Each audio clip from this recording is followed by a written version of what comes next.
Ticket to top 6 task ನೀಡುತ್ತಿದ್ದಾರೆ. ಈ ಟವರನ್ನು ಹತ್ತಲು ಕಾರ್ವೆ ಕೋಲುಗಳನ್ನು ಸ್ವಿಮ್ಮಿಂಗ್ ಪೂಲ್ ಒಳಗಿಂದ ಆಡುವ ಪ್ರತಿ ಕಂಟೆಂಡರ್ನ ಬೆಂಬಲಿಗ ಒಂದೊಂದಾಗಿ ತಂದು ಆಯಾತಾಕಾರದ ಒಳಗೆ ಇಡಬೇಕು. ಕಂಟೆಂಡರ್ ಒಂದಾದ ನಂತರ ಒಂದರಂತೆ ನಿರ್ಮಿಸುತ್ತಾ ಟವರನ್ನು ಏರಿ ಶಿಖರದಲ್ಲಿ ನಿಂತು ಜೈ ಬಿಗ್ ಬಾಸ್ ಎಂದು ಘೋಷಣೆ ಕೂಗಬೇಕು. ನಮಸ್ಕಾರ. ಸಮಸ್ತ ಕನ್ನಡ ಬಿಗ್ ಬಾಸ್ ಮತ್ತು ಗಿಲ್ಲಿ ಹಾಗೂ ರಕ್ಷಿತಾ ಹಾಗೆ ಕಾವ್ಯ, ಅಶ್ವಿನಿ, ಧನುಷ್, ರಘು ಹಾಗೆ ರಾಶಿಕಾ ಅವರ ಅಭಿಮಾನಿಗಳಿಗೂ ಕೂಡ ಯಾಕಪ್ಪ ಅಂತಂದರೆ ಎಲ್ಲರ ಹೆಸರನ್ನ ತಗೊಂಡೆ ಅಂತ ಅಂದರೆ ಈ ಉಳ್ಕೊಂಡಿರೋದು ಮನೇಲಿ ಅಷ್ಟೇ ಜನ. ಹಾಗೆಯೇ ಸಾರಿ ಧ್ರುವ ಅಂತ ಹಾಗೆಯೇ ಅಷ್ಟು ಜನನ ಹೆಸರನ್ನು ಕೂಡ ಯಾಕೆ ತಗೊಂಡಿದ್ದೀನಿ ಅಂತ ಅಂದರೆ ವಿಡಿಯೋ ಇಷ್ಟ ಆದರೆ ಮೊದಲು ಲೈಕ್ನ ಮಾಡ್ಕೊಳ್ಳಿ. ನಮ್ಮ ಒಂದು ಬಿಗ್ ಬಾಸ್ನಲ್ಲಿ ಅಪ್ಲೋಡ್ ಮಾಡಿರೋ ಇವತ್ತಿನ ಒಂದು ಸೆಕೆಂಡ್ ಪ್ರೋಮೋ ಇದು. ಮಸ್ತಾಗಿ ಮಾಡಿದ್ದಾರೆ ಪ್ರೋಮೋ ಏನೋ, ಆದರೆ ಯಾರು ಆಗ್ತಾರೆ ಟಾಪ್ 6 ಕಂಟೆಂಡರ್? ಈಗ ಸ್ಪರ್ಧಿಗಳಿಗೆ ಒಬ್ಬೊಬ್ಬ ಉಪಸ್ಪರ್ಧಿ ಇದ್ದಾರೆ. ಅವರು ಸ್ಪರ್ಧಿಗಳೇ ಚೂಸ್ ಮಾಡೋದು ಅದು ಏನೋ ಪ್ರೋಮೋದಲ್ಲಿ ತೋರಿಸಿಲ್ಲ. ಇವತ್ತು ನೈಟ್ ಎಪಿಸೋಡಲ್ಲಿ ಮಾತ್ರ ಮಸ್ತ್ ಎಂಜಾಯ್ಮೆಂಟ್ ಇರುತ್ತೆ. ಯಾರನ್ನೂ ಕೂಡ ಮಿಸ್ ಮಾಡ್ಕೊಳ್ಳೇಬೇಡಿ ಅಂತಲೇ ನಾನು ಹೇಳೋದು ಗೈಸ್. ಯಾಕಪ್ಪ ಅಂದರೆ ಇವತ್ತಿನ ಒಂದು ಎಂಜಾಯ್ಮೆಂಟು ಇನ್ನು ಯಾವತ್ತಿಂದು ಇರೋಲ್ಲ. ಯಾಕಪ್ಪ ಅಂತಂದರೆ ಮುಗೀತು 100 ದಿವಸಗಳ ಕಾಲ ಹೆಂಗೋ ತಳ್ಳಾಯಿತು.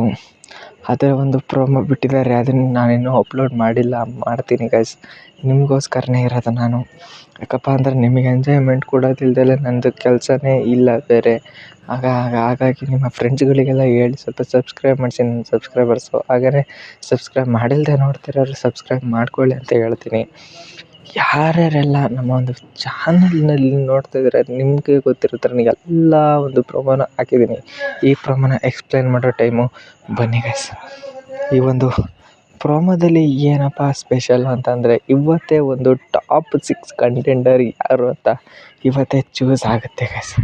ಯಾಕಪ್ಪ ಅಂತಂದರೆ ಟಾಪ್ 6 ಕಂಟೆಂಡರ್ನ ಒಂದು ಟಾಸ್ಕ್ನ ನೀಡಿದ್ದಾರೆ. ಎಷ್ಟು ರಿಸ್ಕಿ ಟಾಸ್ಕ್ ಅಂತಂದರೆ ಫಸ್ಟ್ನೇದಾಗಿ ಸ್ವಿಮ್ಮಿಂಗ್ ಪೂಲಲ್ಲಿ ಮುಳ್ಕೊಂಡು ಅಲ್ಲಿಂದ ಹೋಗಿ ಒಂದು ಪೈಪ್ನ ತಗೊಂಬಂದು ಆ ಒಂದು ಆಯತಾಕಾರದ ಬಾಕ್ಸ್ನೊಳಗೆ ಎಲ್ಪರ್ ಮಾಡಬೇಕು. ಎಲ್ಪರ್ ಕಂಟೆಂಟರು ಹೋಗಿ ಅಲ್ಲಿಡಬೇಕಾಗತ್ತೆ. ಯಾರು ಮೇನ್ ಕಂಟೆಂಟರ್ ಇರ್ತಾರೆ ಅಶ್ವಿನಿ, ರಘು, ಧನುಷ್ ಹಾಗೆಯೇ ಕಾವ್ಯ, ಈ 4 ಜನ ಕಂಟೆಂಟರ್ಸು ಅಲ್ಲಿರೋ ಒಂದು ಕೋಲ್ಗಳನ್ನ ತಗೊಂಡು ಏಣಿ ಥರ ಮಾಡಿಕೊಂಡು ಹತ್ಬೇಕಾಗುತ್ತೆ. ಏಣಿ ಥರ ಮಾಡಿಕೊಂಡು ಅದು ಅಡ್ಡ ಹಿಡ್ಕೊಂಡು ಹತ್ತಿ ಅಲ್ಲಿ ಲಾಸ್ಟ್ ಮೇಲೆ ಹೋಗ್ಬಿಟ್ಟು ಜೈ ಡಿ ಬಾಸ್ ಅಂತ ಯಾರು ಮೊದಲು ಹೇಳ್ತಾರೋ ಅವರು ನಮ್ಮ ಟಾಪ್ 6 ಕಂಟೆಂಡರಲ್ಲಿ ಒಬ್ಬರು ಗಾಯ್ಸ್. ಎಂಥ ಮಸ್ತ್ ಕೊಟ್ರಲ್ವ. ನನಗೆ ಎಲಿಜಿಬಲ್ ಇರೋದು ರಘು ಅವ್ರದ್ದು ಸ್ವಲ್ಪ ಹತ್ತೋದೆಲ್ಲ ಕಷ್ಟ ಆಗ್ಬೋದು. ಆದರೆ ಧನುಷು ಎಲ್ಲ ಟಾಸ್ಕ್ ಮಾಸ್ಟರ್ ಅಂತಲೇ ಅವನ್ನ ಫಿಕ್ಸ್ ಮಾಡ್ಕೊಂಡಿದ್ದಾರೆ. ಅವನದೊಂದು ಗೆಲ್ಲೋದು ಸಾಧ್ಯತೆ ಇದೆ. ಹಾಗೆಯೇ ಕಾವ್ಯನೂ ಕೂಡ ಏನು ಕಡಿಮೆ ಇಲ್ಲ, ಕಾವ್ಯನೂ ಕೂಡ ಗೆಲ್ಲೋ ಒಂದು ಸಾಧ್ಯತೆ ಇದೆ. ಅಶ್ವಿನಿ ಅವರು ಇಲ್ಲಿ ಎಲ್ಲ ಟಾಸ್ಕ್ನಲ್ಲೂ ಕೂಡ ಅದು ಕೊನೆಗೆ ಬಂದು ಸೋತಿರೋದು. ಇದರಲ್ಲೂ ಹಂಗೆ ಆಗ್ಬೋದೇನೋ. ರಘು ಅವರು ಕೂಡ ಯಾವುದೇ ಕಾರಣಕ್ಕೂ ಬಿಟ್ಕೊಟ್ಟಿಲ್ಲ. 2 ಸಲ ಕ್ಯಾಪ್ಟನ್ ಬೇರೆ ಆಗಿದ್ದಾರೆ. ಹಾಗೆ ಧನುಷ್ ಅವರು 3 ಸಲ ಕ್ಯಾಪ್ಟನ್ ಆಗಿರೋದು. ಧನುಷ್ ಮತ್ತು ರಘು ಹೆವಿ ಆಟಗಾರರು. ಆದರೂ ಕೂಡ ನಾವು ಸಪೋರ್ಟ್ ಮಾಡೋದು ಗಿಲ್ಲಿಗೆ. ಯಾಕಪ್ಪ ಅಂದರೆ 100 ದಿವಸಗಳ ಕಾಲ ನಗಿಸಿ ನಮ್ಮನ್ನು ಮನೋರಂಜಿಸಿ ಸಖತ್ತಾಗಿ ಇಟ್ಟಿರೋದು ಗಿಲ್ಲಿನೇ. ನಾವು ಸಪೋರ್ಟ್ ಮಾಡೋದು ಗಿಲ್ಲಿನೇ. ಬಟ್ ಆದರೂ ಕೂಡ ಬಿಗ್ ಬಾಸ್ ಅಂದಮೇಲೆ ಟಾಸ್ಕ್ನಲ್ಲಿ 100% ಇರೋದು ಅಂತ ಅಂದರೆ ರಘು ಮತ್ತು ಧನುಷ್ ಅಂತ ನಾನು ಹೇಳ್ತೀನಿ.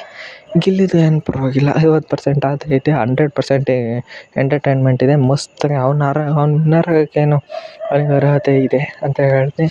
ಹಾಗೆಯೇ ಗೈಸ್ ನಮ್ಮ ಒಂದು ಚಾನಲ್ನ ಸಬ್ಸ್ಕ್ರೈಬ್ ಮಾಡ್ಕೊಳ್ಳಿ. Thank you guys so much. Next ವೀಡಿಯೋದಲ್ಲಿ ಸಿಗ್ತೀನಿ. Thank you, bye.